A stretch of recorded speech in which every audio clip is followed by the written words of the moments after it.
तो दोस्तों हम एक बार फिर से आपके लिए लेकर आए हैं देश दुनिया की तमाम बड़ी खबरों को जो आपके लिए जानना बेहद ही जरूरी है। तो फटाफट एक एक करके हम आप तक पहुंचाएंगे एक एक न्यूज।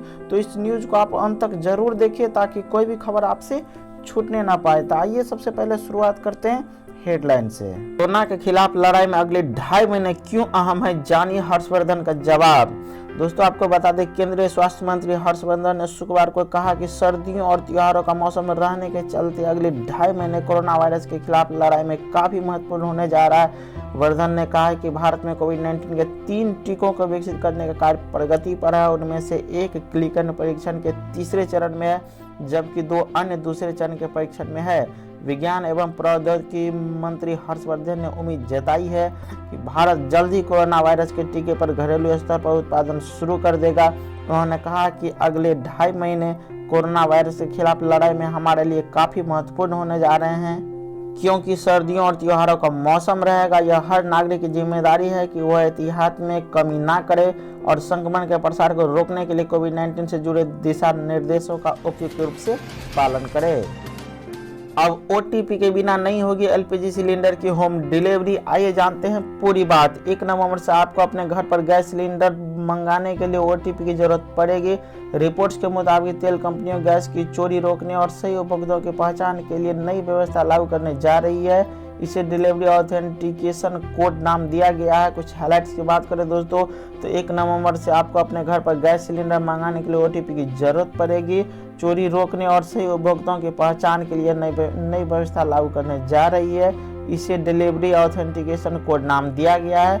DAC को सबसे पहले 100 स्मार्ट शहरों में लागू किया जाएगा। आपको बता दें दोस्तों, LPG सिलेंडर के होम डिलीवरी की प्रक्रिया अगले महीने से बदलने जा रही है। 1 नवंबर से आपको अपने घर पर गैस सिलेंडर मंगाने के लिए OTP की जरूरत पड़ेगी। रिपोर्ट्स के मुताबिक तेल कंपनियों गैस की चोरी रोकने और सही उपभोक्ताओं की पहचान के लिए नई व्यवस्था लागू करने जा रही है। इसे डिलीवरी ऑथेंटिकेशन कोड नाम दिया गया है। डिलीवरी ऑथेंटिकेशन कोड को सबसे पहले 100 स्मार्ट शहरों में लागू किया जाएगा। इसके लिए पहले ही राजस्थान की राजधानी जयपुर में एक पायलट प्रोजेक्ट चल रहा है। इस सिस्टम के तहत सिलेंडर की बुकिंग के बाद उपभोक्ताओं के रजिस्टर्ड मोबाइल नंबर पर एक कोड भेजा जाएगा। डिलीवरी पर्सन को कोड दिखाने के बाद ही सिलेंडर की डिलीवरी होगी। नीट रिजल्ट 2020 की बात करें तो शोएब आफ्ताब बने टॉपर। आकांक्षा का भी स्कोर रहा है 100%। आपको बता दें दोस्तों, ANTN ने राष्ट्रीय पात्रता सह प्रवेश परीक्षा नीट के नतीजे जारी कर दिए हैं। इसमें सर्वाधिक 99.99% अंक हासिल कर इतिहास रच दिया गया है। वहीं दिल्ली की आकांक्षा ने ऑल इंडिया रैंक 2 पाई है। इन्होंने भी 720 में से 720 अंक हासिल किए हैं। दरअसल 720 में से 720 अंक लाने वाली दिल्ली की आकांक्षा सिंह के हाथों से टाई ब्रेकर नीति की वजह से पहली रैंक फिसल गई। इस नीति के तहत उम्र के आधार पर रैंकिंग तय की जाती है। SBI ने दी चेतावनी, कभी न करे ये गलतियां, वरना ये त्योहारी मौसम में खाली हो सकता है आपका खाता। आपको बता दें दोस्तों, देश के सबसे बड़े सरकारी bank state bank of India ने ग्राहकों को चेतावनी देते हुए सूचना प्रस्तुत की है कि आज के समय में बढ़ती धोखाधड़ी के घटनाओं के बीच ग्राहकों को सावधान करने के लिए सूचना जारी की गई है।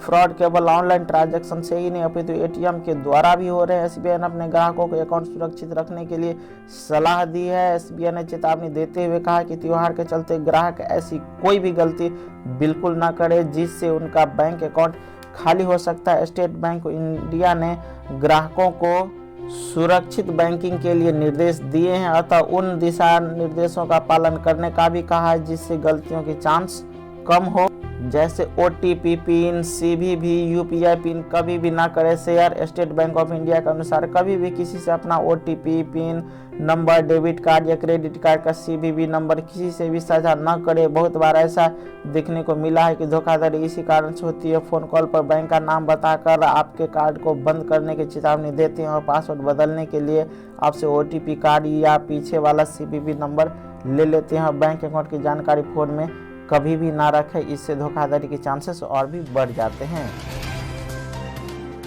वहीं पर यदि LAC विवाद की बात करें तो जवाब देने को 7 जगह भारत ने ली अहम पोजीशन। बोला चीन खाली करे चुसूल, तो भारत का जवाब मिला पैंगोंग से हटाओ PLA। सूत्रों के मुताबिक भारत और चीन के रक्षा और विदेश मंत्रालय के बीच जो बातचीत अब तक हुई है उसमें दोनों ही देश बॉर्डर पर शांति बनाए रखने के लिए जारी हुए हैं, लेकिन इस बातचीत में चीन यह बताने में नाकाम रहा है कि आखिर क्यों वो बॉर्डर पर सैनिकों की संख्या बढ़ा रहा है।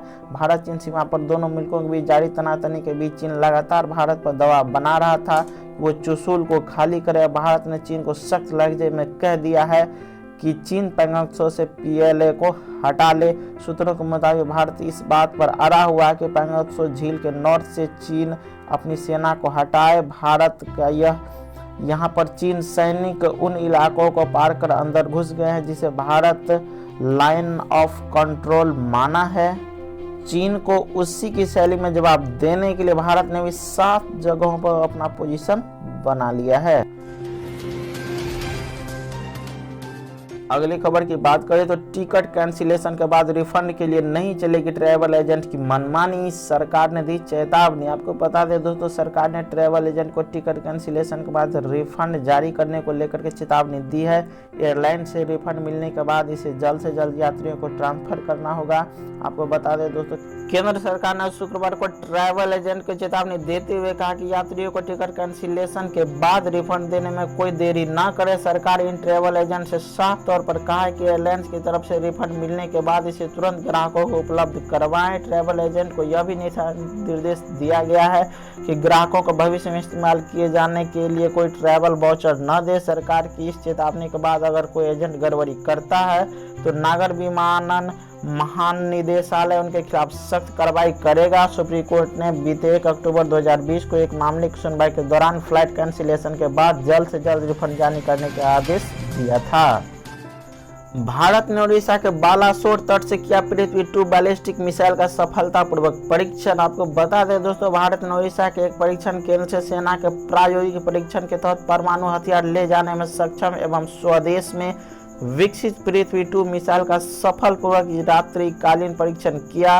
रक्षा सूत्रों ने बताया कि सतह से सतह पर मार करने वाली अत्याधुनिक मिसाइल को बालासोर के नजदीकी चांदीपुर स्थित एकत्रित परीक्षण केंद्र के प्रक्षेपण परिसर 3 से रात लगभग 7:30 बजे दागा गया और परीक्षण सफल रहा। रक्षा अनुसंधान एवं विकास संगठन DRDO के एक अधिकारी ने बताया कि मिसाइल को एक मोबाइल लॉन्चर से दागा गया जो 350 किलोमीटर की दूरी तक मार कर सकती है। उन्होंने कहा मिसाइल के प्रक्षेपण पथ से रडारों, इलेक्ट्रॉनिक ऑप्टिकल ट्रैकिंग प्रणाली के टेलीमेट्री स्टेशनों से नजर रखी गई।